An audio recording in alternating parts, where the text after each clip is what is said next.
personal message. How do I know that? How do we determine that? Look at what the message says. It says, consider what?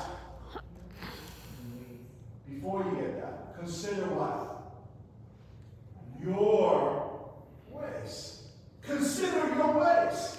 We're so at that, at looking at other people and being critical of them.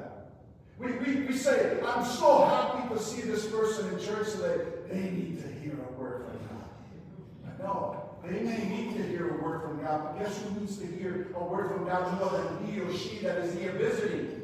You need to hear it. I need to hear it in my life. Too many people see people come up to the altar and break down and cry, and they go, it's a good thing they're on their knees. It's a good thing they're repenting. It's a good thing that they're crying out to God. They. But in actuality, I need to break down before the presence of the Lord Almighty. I need to repent. I need to ask God's forgiveness in my life. I can't be concerned for another person's life. That's not my job. It's not my calling. My job is to live a life that is righteous and honoring to God. That people will see my life and will say, he reflects Jesus in the way he lives, in the way he speaks, and in the way he conducts himself. Too many people live in a dream world. In a world where everything that is wrong is applied to somebody else. And they use the words like this, I'm not that bad. At least you have made me bad.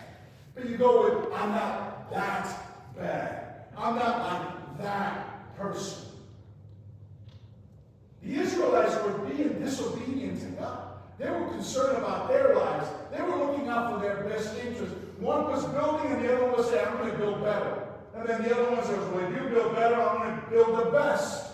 And they're always in competition. Notice it says that they were going out and getting cedar. And you read later on, the best of the best.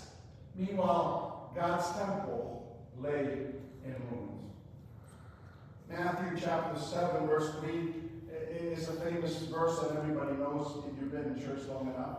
It's the verse about, well, why do you look at your brother's speck in your eye when you have this humongous log sticking out of yours?